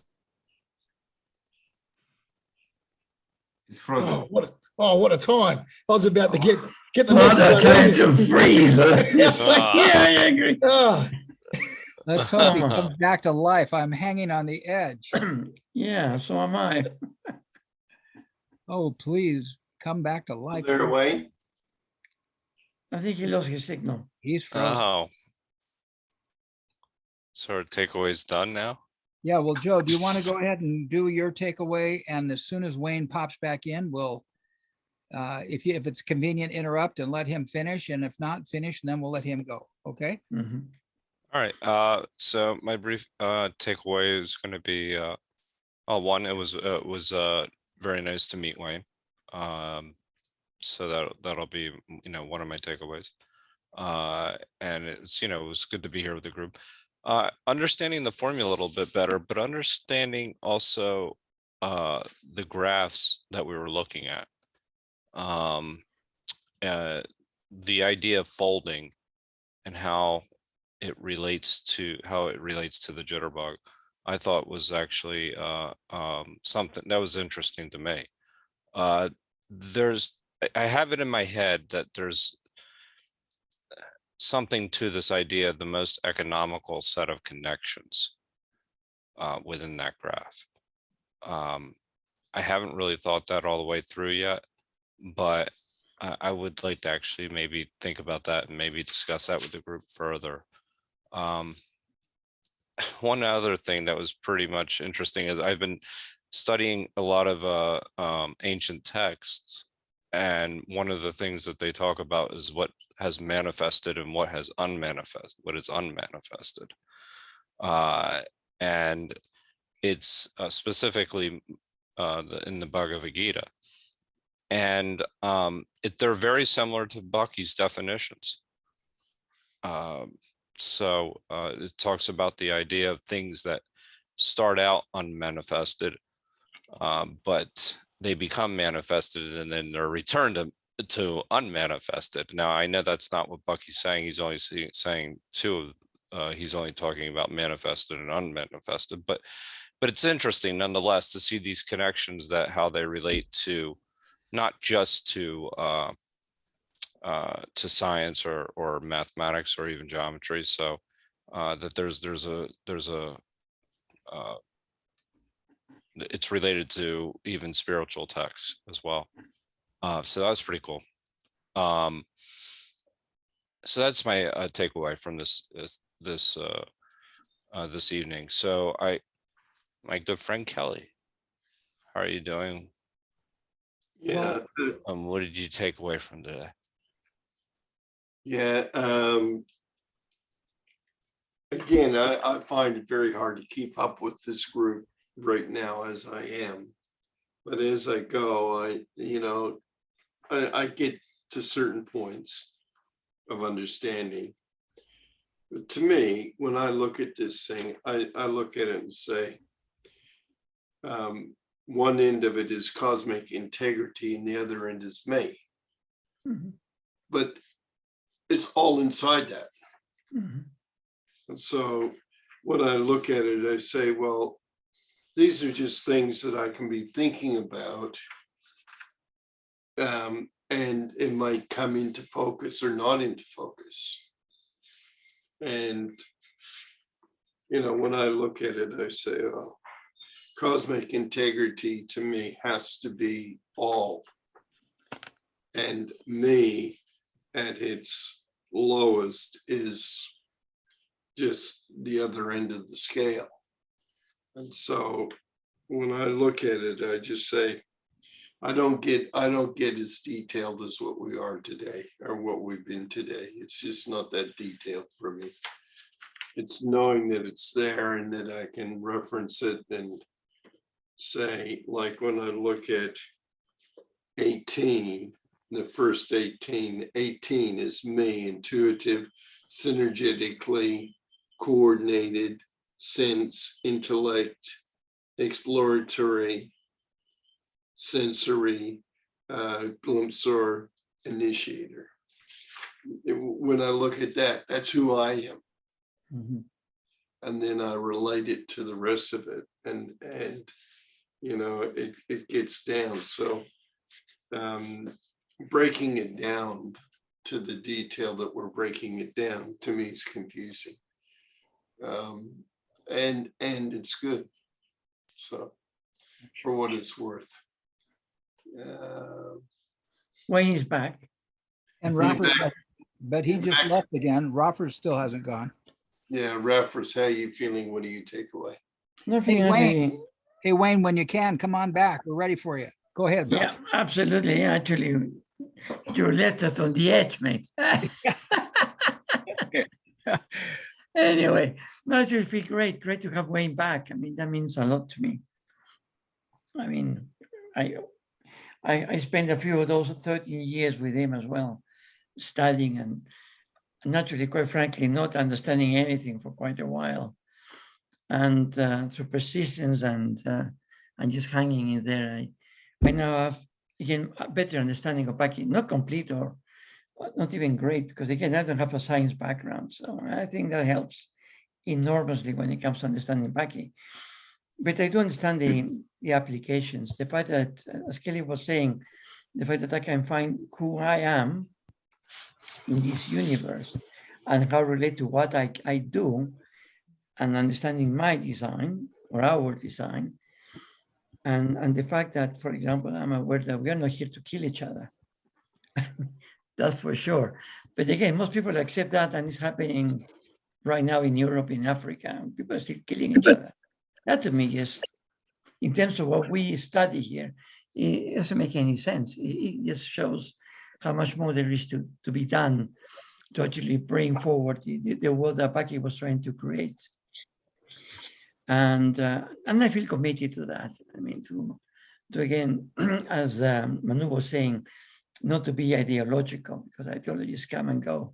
But who we are, who we truly are, and we are what we are supposed to be, or how we interact and relate to universe, even to nature, what's known and what is unknown. It's again, it's becoming more and more relevant than ever. So I find applications, but I agree that each of us has to find a way for that application. I was trying to bring examples because that helps me understand better what Bucky is describing, again, related to this and that, and to these events, to these happenings, and then make better informed decisions myself. I understand, again, the going into detail can be confusing. But again, I actually personally enjoy pushing myself into trying to get into Bucky's head, which actually, I mean, no mean feat. But again, here I am after, I know it's not 13 years like Wayne, but I think it's easily about 7 years. So that's quite a while as well. But I'm still here. So again, that shows that I've been able to get quite a lot out of these calls, and not just the calls, but the people in these calls as well. That's just another part of my takeaways, the importance of doing all of this together, the power of coming together as a group and study Bucky. Because I wouldn't have got even closer to what I know today, studying 10 times more if I did it on my own. So I'm aware of that. So again, very grateful for the call. So Wayne, you left us on edge, mate. So can you carry on and take us out of our misery? Thank you. So Wayne, Sorry to make you miserable. No worries. I'm just joking. All right, who has shared Go since ahead. I was on? Has Kelly shared yet, or is Everybody still- shared. I'm the only guy left, but you left us hanging. So get us Yeah, off. I'll go ahead and I just wondered who to hand off to. Thank you. I appreciate your interest in, whatever I had to say there. But I was saying, in harmony with what Philemon was saying, that I have a deep sense, maybe because I'm from the farm, that everything I learn and everything I know should ultimately have a practical application to make my life and other lives better, more productive, more enjoyable, more abundant.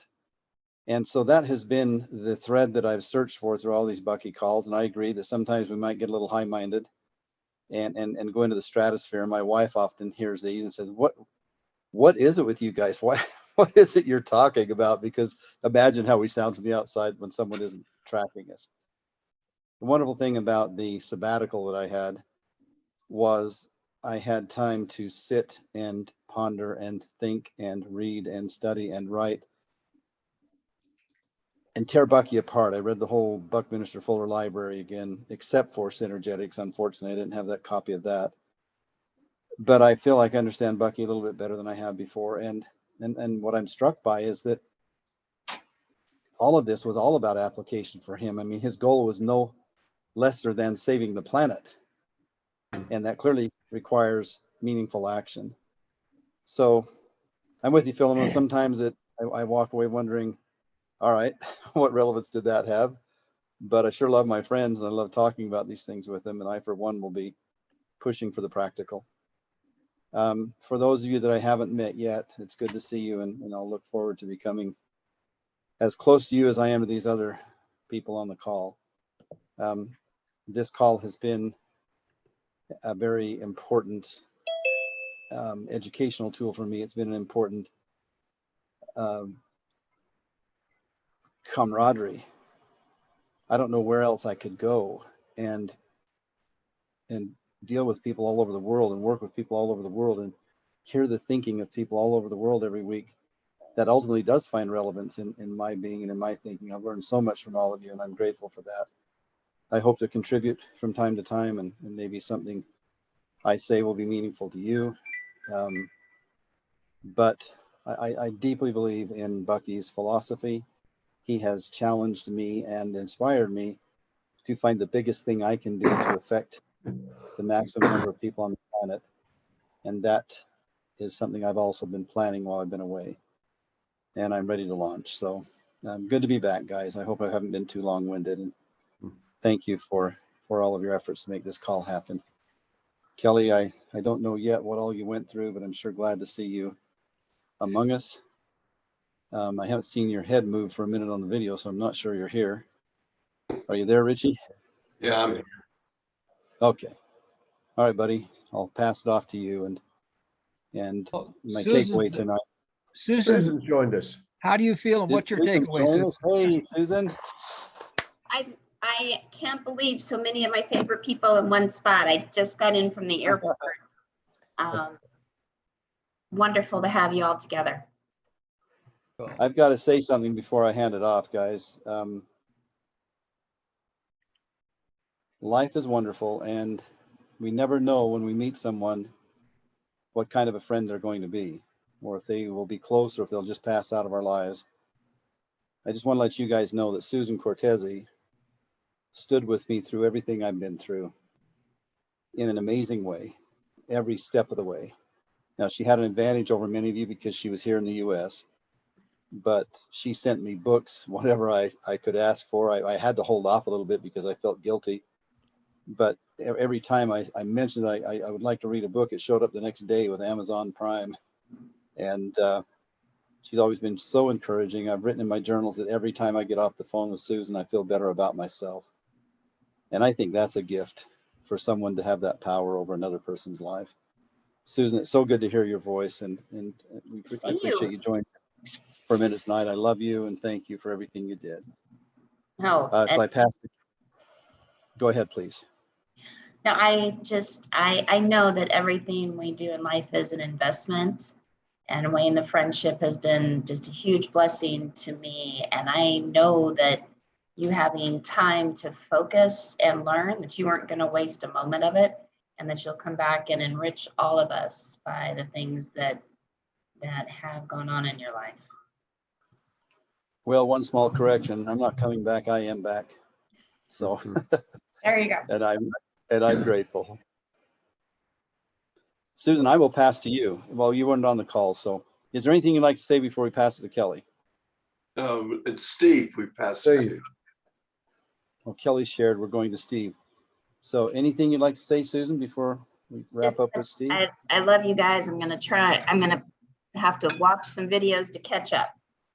Well, Okay. All right. Steve, yeah. how do you well, feel and what's your takeaway tonight? We're a minute long, so I don't get my full takeaway, but I'm going to do it anyway. Listen, because I'm so glad Susan showed up. Susan, I'm so glad you did it. You came in at exactly the right moment because we were just wrapping it up. So I love this idea that Kelly brought up about focusing, and it's really about tuning in. And I know that I get I like to go into the details. The reason why I like to go in the details is because I get something out of it. When I built that chart and I realized that there was a line going down through it and it could be folded over, and I saw the physical and the metaphysical, to me, I saw an explanation of what Anne was saying when somebody said, this isn't natural. She said, of course it's natural. It happened, right? And the other side of that chart tells us the potential of what can happen. And so, and I do believe it's critical to give a takeaway. And I'm grateful for Anne taking stuff away. I'm grateful for Philemon taking stuff away today. I love this concept of tuning in. I'm so glad that Kelly read the me's, the 18 me's. And if you listen to those 18 me's, each one of those definitions of me were in our definitions of cosmic integrity, synergy, nature, all that's known, all that's unknown. That's what it comes down to, is you and me, you know, in our universe. So I'm just grateful for all that. Listen, I'm happy to turn this over to anybody anytime. So, but I will continue to serve. And with that, we'll see you next week. Okay. Thanks, All right, Steve. guys. Many Thanks. thanks. Thanks, everyone. See you all later. Good night. Bye. Good night, everyone. Hey, Wayne, we talk again. I'm going to pause the recording.